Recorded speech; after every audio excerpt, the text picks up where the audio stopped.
everyone, welcome back to my channel. My name is Hannah. If you're new, welcome, hello. This is my all natural state, just getting out of the shower. So if this is my first impression, I apologize, but I'm doing a get ready with me. So this is what it looks like in the beginning. Welcome to my channel. If you are not new, thank you so much for coming back. Today's video is going to be things that I learned in 2020. So as we all know, the new year has come and so far, pretty good. Knock on wood, don't want to jinx anything. We can say it's a new year. That's the best we've got, and we can only hope for the best. Positive mindset, changing your perspective. Let's hope for a great year. I know that like nobody ever wants to go back to 2020, but I want to sort of reflect on the year that 2020 was for me. I think I learned and I grew so much from 2020. It's insane. I think that I was able to really find myself more, figure out who I was, love myself. I did a lot of soul searching in 2020, whether I knew I was doing it at the time or not. But I want to kind of talk about some of the things that I've learned, sort of discuss and reflect on the year that it was for me. So right now I'm doing a get ready with me because I am getting ready for work, but I'm gonna chat with you guys, and I have my list now for the things I've learned in 2020. So I'm gonna do like a thing I've learned for each makeup step. The first step we're gonna do is my moisturizer, which I did already put on, but that's fine, we'll just chat. So the first thing that I learned is that being unproductive is okay. It's actually important and it's needed. And I don't know about you guys, but I tend to a lot of times measure my success or kind of like my days on how productive I may be. And that's not a good thing to do, because when you feel like when you have a day where you're unproductive or you're not doing much, I like would tend to feel super lazy, or I'm not doing anything with my life and I'm being a bum and all that stuff. But honestly, after quarantine and after all of that stuff and having to, you know, actually be unproductive, it really opened my eyes to like, it's okay to have an unproductive day. It's okay to have a few unproductive days in a row. You know, don't be unproductive for the rest of your life. I mean, if you want to go that route, sure. Being unproductive is okay, and I have to tell myself that constantly, but I learned that. And it's okay to have lazy days and to not do anything and to just relax and watch Netflix, watch movies, chill, have time to yourself, read a book, you know, whatever it may be. Self-care is a priority, and being unproductive may go along in the self-care realm, because you just have days where you really just need a break, whether you think so or not. And so that was a big one that I learned. To just enjoy those unproductive days. Enjoy being lazy and not doing much. And just, you know, because you'll never know whenever you'll get that unproductive day back, or when the world is going to pick back up again. The second thing, I'm going to move on to my foundation. The second thing is that the people that you surround yourself with seriously impacts you tremendously, and they become a huge part of who you are. I learned this a lot. Sorry, I'm looking in my mirror, but I learned this a lot this year, is that like you truly are an image of the people that you choose to put into your lives every day, whether that's your friends or being around your family. I mean, you can't necessarily choose your family, but it's a matter of the things you surround yourself with, and a lot of times it's the people that really impact that the most. And I came to learn that a lot this year, that my friends really impact me and the person that I am. And not so much that they shape who I am, but they really kind of are a reflection of you. They really are a big part of who you are. So for me, it was sort of a reflection to look back and realize that like, I've got to choose my friends wisely, because at the end of the day, like, those are the people that I want to associate myself with, and those are the people that are gonna sort of be a reflection of myself as well. So I want to surround myself with, you know, people that, not necessarily all like-mindedness, because if we all thought the same and if we all did the same things and had the same beliefs and stuff, it would be kind of boring, because there would be no mix-up, and then, you know, when you come across someone in the world that does think differently or do something differently, you automatically shut that out. So not necessarily in the like-mindedness. I mean, it's nice to have friends that do have the same interests and think a lot of the same things as you, but I mean in the sense of like, for me, like, I want to surround myself with people that are kind and trustworthy and loyal, and that I can always depend on, and that will be there for me when I need them as much, and, you know, put in the same amount of effort into the friendship that I do, and you know, just really reflect on the people that I put into my life every day. On to my concealer, I want to talk about my third thing that I learned, which was recognizing what you don't need can be more impacting and more powerful than recognizing what you do need. That was a big one for me, because a lot of times we think about the things that we want or the things that we know we need instead of thinking about the things that we don't need and the things that we don't want. And because I feel like that's more difficult for us to focus on, and more difficult for us, like, we don't necessarily want to think about the things we don't need in our lives.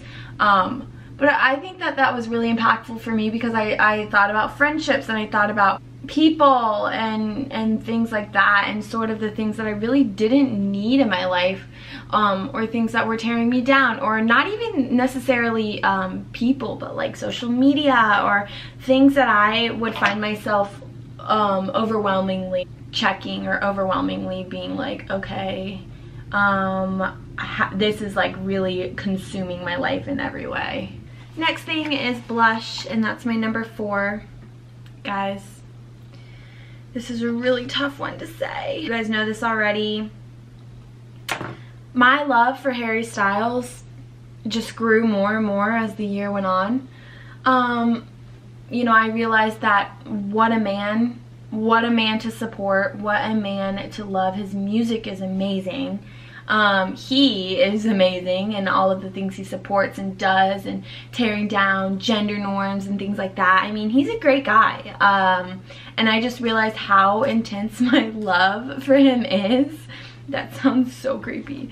But I'm a Harry Styles stan. I am. You know, my TikTok has come to the point where it's just Harry Styles. I just am constantly listening to his music, you know, constantly keeping up with all of his releases, music video releases, Vogue covers, anything like that. You know, I'm obsessed, and it's okay, I'll admit it. I really like the man a lot. I really support him. I think he's cool. I think he's great. I think this is a known fact for most people, but I just thought I should put it out there that 2020 really just showed me the love that I had for this man. I just one day hope to meet him, because he's pretty freaking awesome. So my next one is that this was one I think maybe a lot of people may have learned, but isolation and quarantine might not have been the best thing for me. In specific, it definitely brought out a lot of aspects for me in my life that I think that I repressed, or sort of put to the side for a long time and hid it within the chaos of the world before everything happened.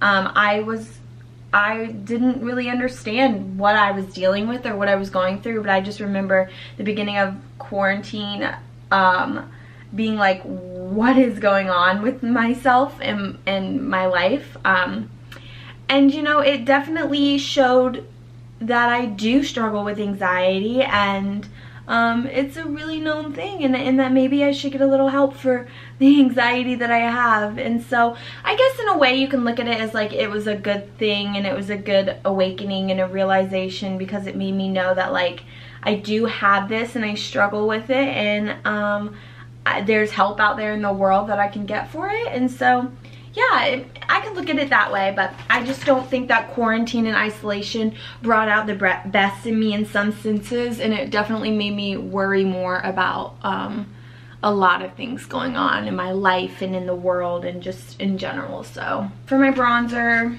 you know, I think this is a good one. It's just a good one in general. But I realized that this world needed a wake-up call more than we all may have thought. We needed, I think, a lot of things that happened to realize that silence is really loud, and that the world is not as perfect as it may seem, because some people live it that way. but some people don't understand the privilege that they have. And so, yeah, you know, I think that we realized a lot of issues that people may have been pushing away or not really recognizing, or, you know, putting a silence on a lot of things because they didn't feel as if it may have been necessary. But in my opinion, I think this world needed a pretty big wake-up call in order to realize those things. I think we all needed to realize a lot within this year and everything that sort of occurred. Seventh one, pretty short, pretty explainable. I'm just gonna comb my eyebrows out while I'm doing it. I worry too dang much. I am a worrier. It's not my best quality, I'll tell you that. I mentioned this numerous times. I am an Enneagram 6, and that is sort of what they are known for. Worst case scenario, not hiding my worry and my fears behind my Enneagram. But I'm just saying, I am definitely a worrier, and this pandemic and things like that, and my anxiety surfacing and everything like that really showed me that your girl worries a lot, and that I need to do something about that. Okay, so this is for my eyeshadow, which I don't know if I'm gonna be able to do my eyeshadow in chalk. Actually I think I am. Let's see. So for my number 8, I realized that there's really good music in the freaking world. I've always been a big music person. I like music a lot, and if I'm being honest, I am just a sucker for some sad songs. I love melancholy. I learned that as well this year. I just like sad songs. Not that I'm sad or anything, but I just like listening to sad music and hearing sad songs. I think there's something beautiful about it. That was so cheesy, but it's true. I like that broadening my horizons within like the music that I listen to, and broadening the playlists and the people and the artists, and finding new artists and finding new music. It's so much fun, and I did a lot of that during this whole year. I did a lot of searching and, you know, broadening the people that I listen to, and the music that I enjoy. And, you know, I realized that I was so stuck in like one genre that I never really moved out of the other ones. But there's a lot of great artists out there, and there's a lot of good musicians, good music in general. And sometimes driving around aimlessly helps you to find that. That was another thing that I did a lot. I would drive around and just find new playlists on Spotify, find new music to listen to. So done with my eyeshadow. My next one is eyeliner, which I cannot talk and do eyeliner. Props to you if you can. But I'm just gonna do one for each eye, like each wing. I'll do a thing that I've learned. So I'm gonna tell you, do it, and then tell you another one, then do my next eye. So the next thing I learned is that Taylor Swift is always a good idea. And I'd say it again, Taylor Swift is always a good idea. A queen, you know, some would say saved 2020, I being some. Her surprise albums, the way she thinks, the way she writes songs, I can't preach enough about that girl. She's a queen in every aspect, and I will just say that yes, she is always a good idea. She is on many, many, many of my playlists, if not all, that I listen to. She is just incredible. I have nothing else to say about that. If you disagree, click off my channel. Don't ever come back. I'm totally kidding. You're always welcome. But if you do disagree with that, I don't know if we can be friends. Taylor Swift is just, she's iconic in every way. All right, I'm gonna do my wing now. Okay. There's one wing. So for my next one, I learned that we take a dang lot for granted.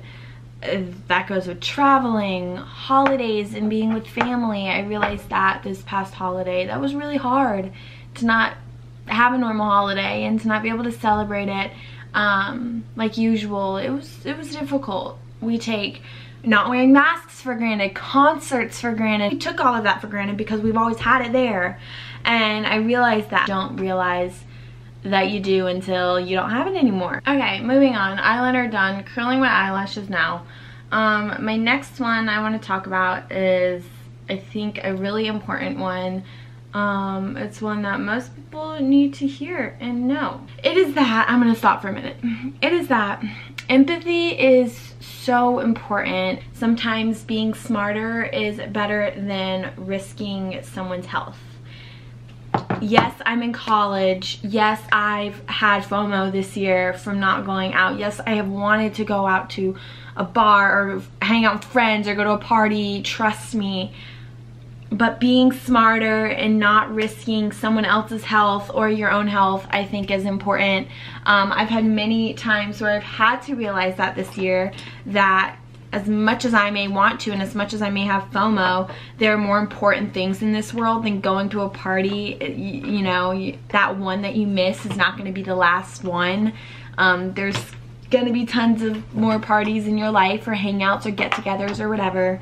And I think that was a big thing that I had to learn, was that, you know, it's more important to empathize other people and to think about other people, like older people who you may be spreading it to, or people with underlying health issues. You know, think about other people. Even if you think you'd get it and you'd be okay, whatever, that's fine for you. But think about other people. Wear masks, do your part. It's not that difficult. I don't know, just have more empathy for people. Some people just don't care, and some people just continue to live their lives as if there's not a pandemic that's killed thousands and thousands and thousands of people. You know, we're not back to normal. It's still out there. So I think that people just need to be more empathetic. But, you know, I'm not here to talk about what other people need to do. I'm here to talk about what I learned this past year, and that's the thing that I learned, that sometimes being smarter about your decisions, as much as you don't want to, is the safer and better idea. Sorry, I just like preached to you, but sometimes I get a little passionate. That's all right. I did my mascara. Now we're moving on to blush. I know I did cream blush earlier, and then I go in with the powder blush at the end. I should have explained that. For this one, I think this was a big one, is some things you just simply don't have control over. And that was a big thing that I learned this year, is because it's hard for me not to have security. I like to, you know, be stable, have security, and this was the least secure, stable time ever, I think.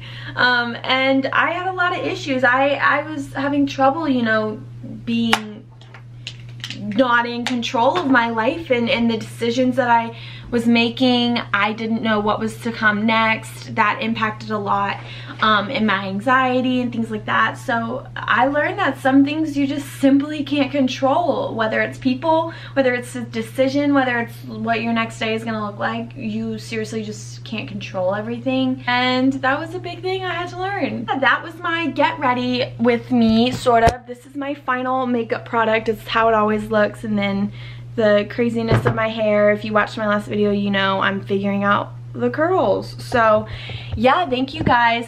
Let me set you back down. So I hope that this year is going to be a year full of just insane things, good things. I hope that we all look at it as a start to a new chapter, and that we all just focus on the things that we can do instead of the things that we can't do, and to just work hard every day and to change your perspective. Think of this year as a year that's just the year where you really are going to find yourself and love yourself in everything that you are. I'm so excited for 2021. I cannot wait. I'm so happy that it's a new year. I already feel just refreshed and a new start, and I'm so thankful that we get to see another year.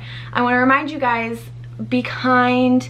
Let 2021 be the year where you're kind and empathetic to people, and you spread that, and you're patient, and you focus on the good and you find it. 2020 was a year of reflection, and 2021 is a year of just new beginnings and good things to come. So I'm excited. Thank you guys for watching. I hope to see you all in my next video, and Happy New Year!